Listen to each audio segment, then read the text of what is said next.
It's the book of Job. Job chapter 1.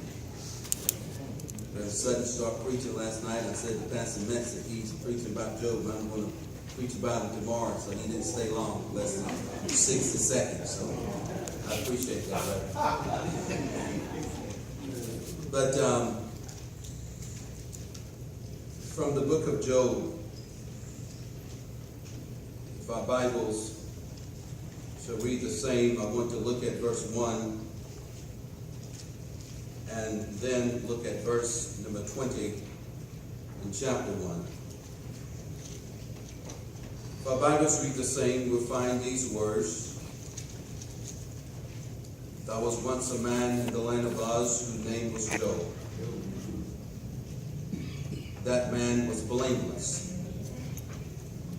and upright, one who feared God and turned away from evil. Verse number 20, then Job arose, tore his robe, shaved his head, and fell on the ground and worshiped.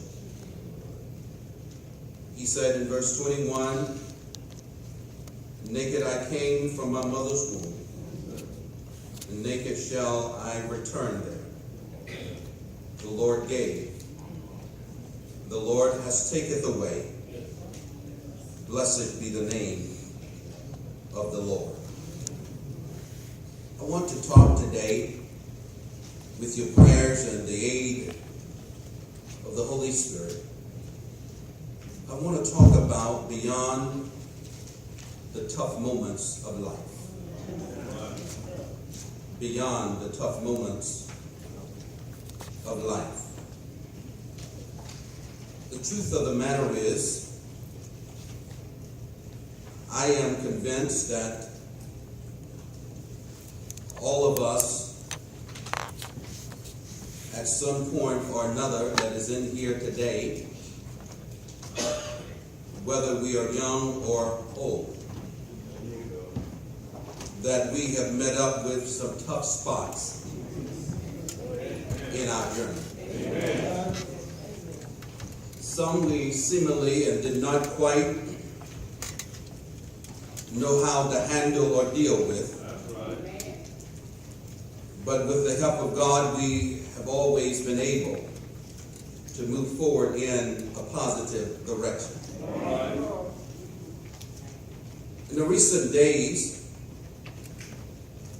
we just embraced the hurricane. And people from everywhere that usually don't pray, if you look at their Facebook page, they talk about everything but the Lord. But somehow God got them talking about Him.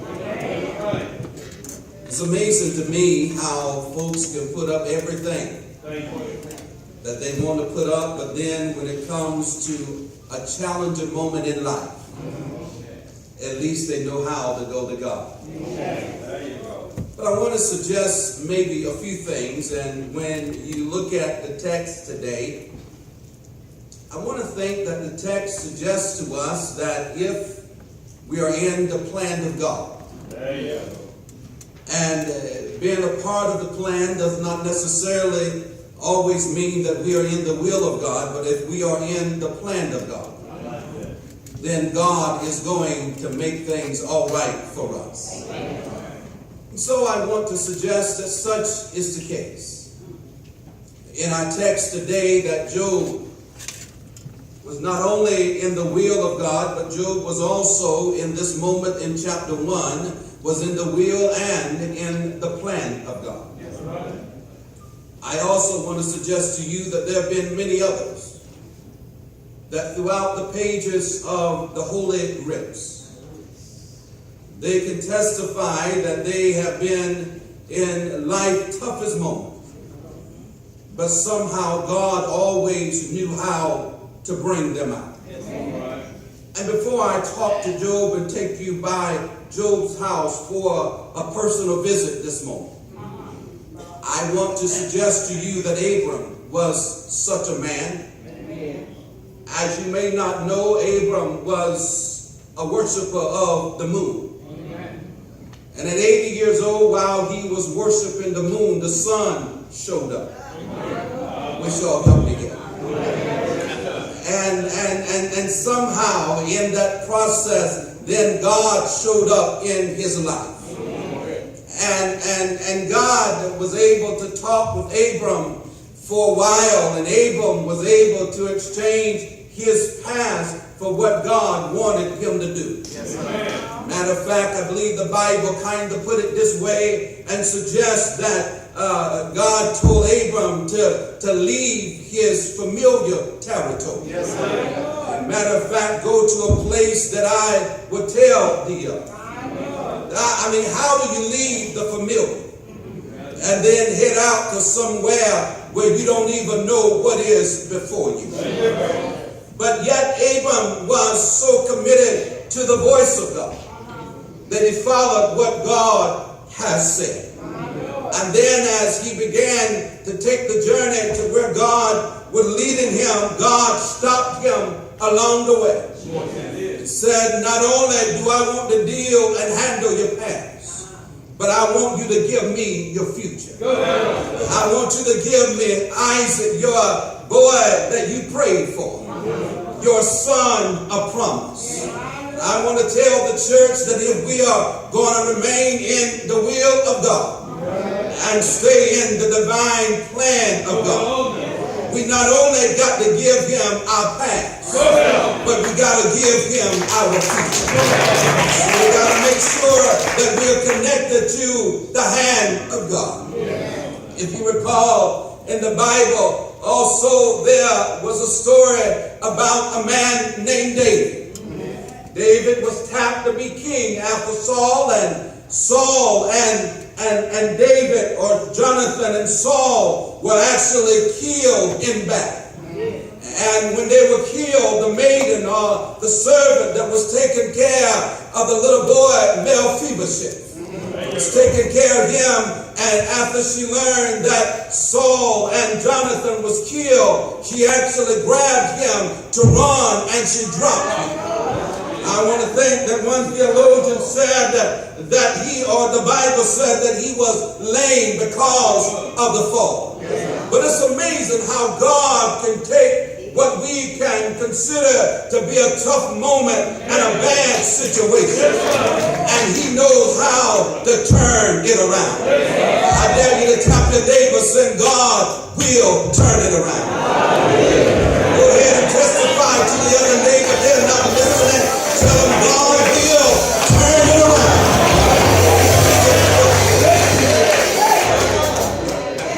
So after the battle, they came to David, and they really wanted to know, was there any sons of Saul, or suggest Jonathan anyway. David had a servant and called the servant and wanted, because the servant had not only is working with him, but had also worked with Saul and Jonathan. Suggests there that there was somebody, because they wanted to know that is anybody left to the house of Jonathan. So the servant knew that Mephibosheth was there down in Lodabar. And David said, go get him. And then David, being the king, brought him and put him at his table. And said that you are as my son. And then they came back and asked him the question again, suggesting, is there anybody from Saul or Jonathan left? And David said no, because David understood that now that I have adopted you as my son, you are no longer, and I'm here to tell the body of Christ that when there are tough moments, God always has a way of escape for us. So when we look at our text today, as I head to my seat, we find, we find that Job has now lost all of his children. We find in the text that Job had lost all of his cattle. He lost his servants and house. Remember, the Bible said that Job was a perfect and he was an upright man. But before I close today, I want you to flip over to chapter 2. Chapter 2 in the book of Job. And I want us to just take a trip to Job's house. Now Job's situation has drastically changed. Bible said in chapter 2 that Job now has sores from the top of his head to the soles of his feet. And while we are busting ourselves out of Antioch to ride to Job's neighborhood, I want to suggest to you before you get to Job's house, I want to tell church folks you got to be mindful of what Job has already been dealing with. You never know what somebody has already gone through in their toughest moments of life. Somebody sitting on your road this morning, if they would just tell you what they've been through in the last 12 months, it would probably blow your mind. I'm here to tell you that while you're still here, you ought to tell the Lord thank you. Because the Lord will make a way. He will bring you out. And I want you to notice while we're there that you got to guard your level of conversation. Now imagine we just get there and we hear Job's wife just saying, you know, why don't you just curse God and die? And I know many of us here in Antioch today, we would be critical of Job's wife. But you got to note that Job's children were Miss Job's children. Job's cattle belonged to Miss Job as well. Everything Job lost, his wife lost. I wish y'all would pray a while. So before you open your mouth and become critical about what somebody is going through, you don't know where they come from. Before you can be critical while we're at Job's house, I want to tell the church you need to guard your words. Sometimes if you don't know what they say,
listen, about Job, he's in God's plan. But y'all don't hear me. And I don't know about you, but maybe y'all been saved longer than I have. But I hadn't always done right. But I may not have always been in his will. Because if you look at Job, Job cursed the day that he was born. But he was always in God's plan. And as long as we stay in the plan of God, God is going to look out for us. And he's going to make everything all right. Now watch Job. Going through all of this. Wife said, curse God and die. You know the storyline. Friends sat there for a few days. And then they want to suggest that maybe you've done something wrong. But then, if you know the story, you remember the conversation between God and Satan. That's right. And God and Satan. And then Satan suggests, look, you not only got him protected, but you got his family protected. And God said, I will move it. You just can't take his life because he's in my plan.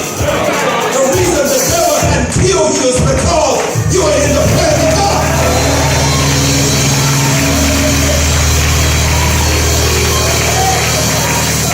And as long as you are in the plan of God, God is always going to look out for you even when you don't treat folks right, even when you don't talk right, even when you don't live right. You're in the plan of God.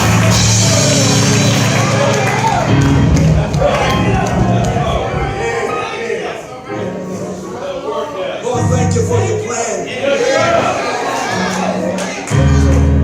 Now watch this, we're moving. I'm in this plan. Friend suggests, wife suggests. Oh yeah. Oh yes. But Job suggests. Even if he's sleeping, I'm going to trust you. Because I know I'm in your plan. So I'm going to wait until my change shows up. I wish y'all would help me.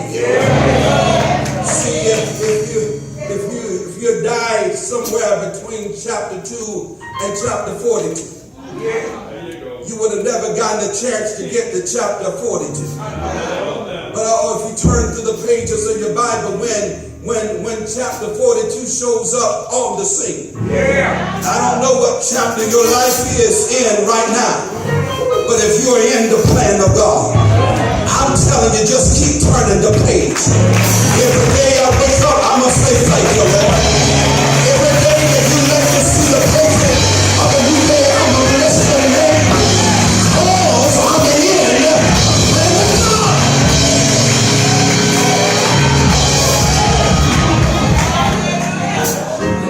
Everything I lost in chapter 1, God blessed me double for my trouble in chapter 42.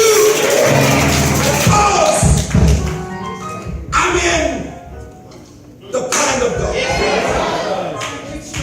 And sometimes, watch the text, the people that should be the most supportive seem sometimes can create the most pain.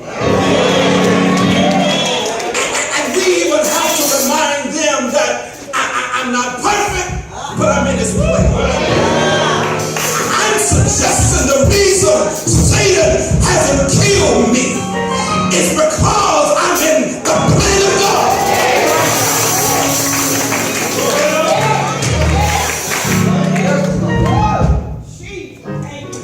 So beyond the tough moments of life, we got to recognize that God is still able. He'll still do it. And he'll still make a way for you. And I know, when life gets real tough, we can slip into depression. Yeah, I'm talking to church. We can begin begin to question God, why are you allowing me to go through this? But I want to tell you, if you're going through it, who else do you suggest? Because you're a part of God's divine plan. And in order for God to get me from where I am and to help mold and shape me and understand that I didn't get here of my own merit, and had it not been for the grace of God, I would not be here. I'm in His plan. Sometimes when we get to certain spots in life, we like to take credit for how we got there. But then God allows us to go through, and listen, everything that comes your way, it ain't the devil.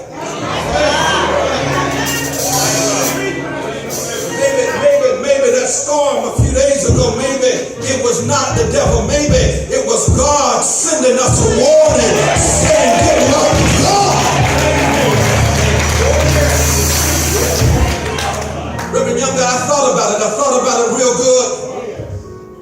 We criticized everything that was going on in Washington, D.C. And that's all the church done. They've been critical and they've been talking about it.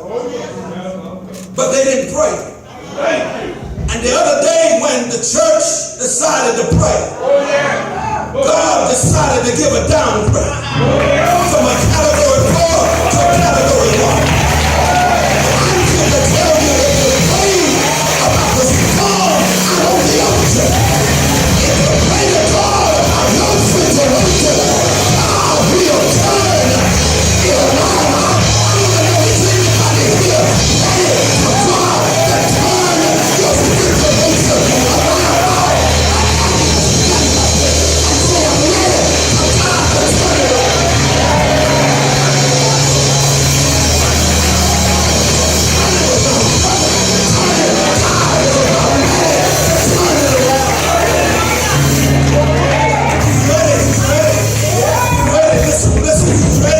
Turn it around for you this day. We saw what can happen with the church. We saw what can happen. God can bring water right to the tabernacle and stop it from going in.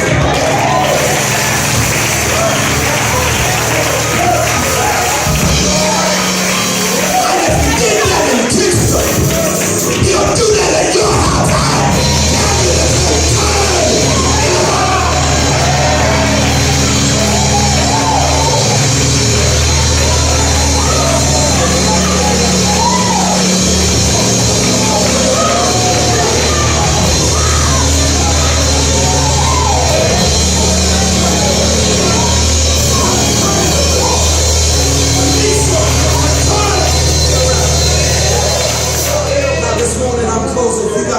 You want God to turn around, make your way to this altar. Come down, come on.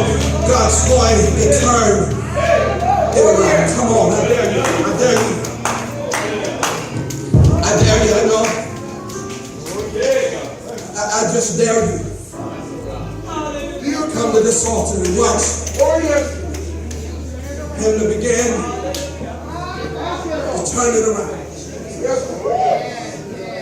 Oh, come real close. Let Him come. Come close. Come on. Let Him turn it up.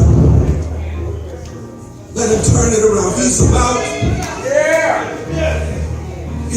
to turn it around. I know. Before you slip into depression, He's going to turn it around. Before you stay awake another night, He's going to turn it around. He's going to turn it around. He's going to turn it around. He's going to turn it around. I dare you to just reach out, grab somebody's hand right beside you. Pray for that person whose hand you're holding. You may not know what they're going through, but you pray that God will turn it around. I dare you to talk to God about your neighbor. I dare. There's an anointing of deliverance in this place. There's an anointing of healing in this place. I want you to talk to God about that hand that you're holding. Or just talk to God. Talk out loud to God about that hand that you're holding in this place. Oh God, turn it around. Turn it around. Turn it around.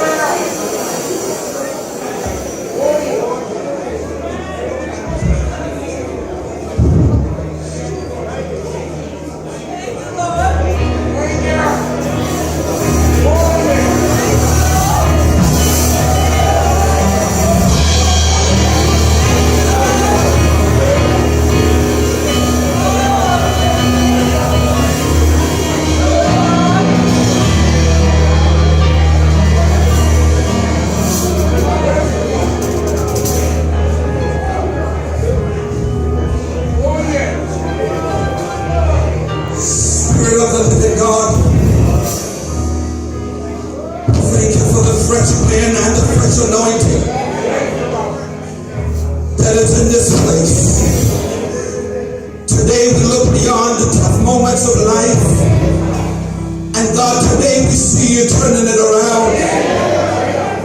Thank you for healing the sick body. Thank you for healing the back problems. Thank you for healing the headache. Thank you for healing the pain in the leg. Thank you for healing diabetes. Thank you for healing cancer. In the name of Jesus. Thank you for healing high blood pressure. Today, turn it around. Thank you for fixing the financial problem. Today, turn it around. Thank you for working out the problem in the home. Today, turn it around. You said whatever we bind on earth, you will bind it in heaven. We bind the hands of Satan in this place. Turn it around. Turn it around. Thank you for your glory. Turn it around now. Turn it around on our jobs. Turn it around in our homes. Turn it around in our church. Because we are in your plan now. And Lord, because you're turning it around, we're going to praise your name. In Jesus' name, we count it done. Amen. Amen. Amen. Now somebody shout hallelujah. Hallelujah.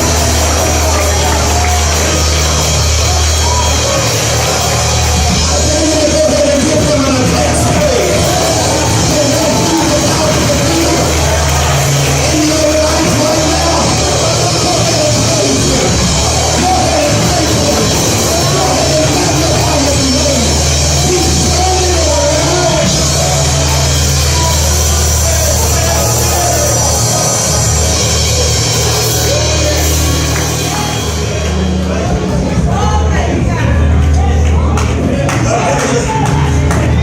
I dare you on your way back to your seat.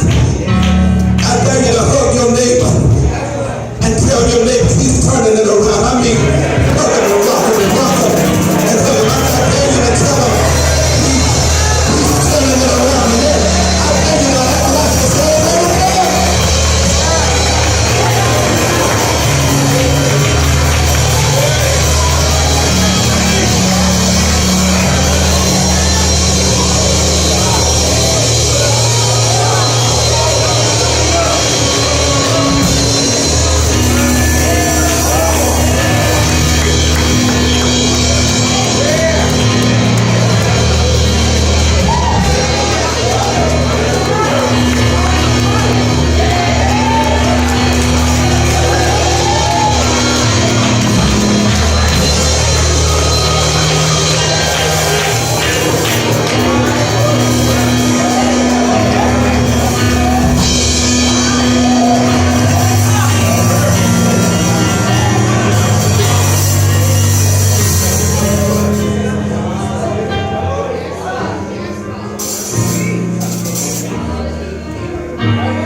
We invite your presence right here around the altar.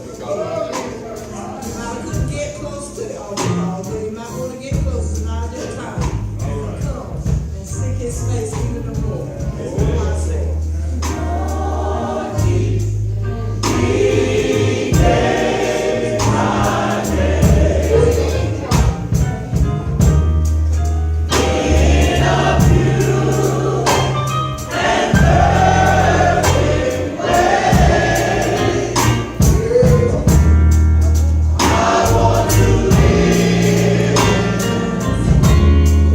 I want to live.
same way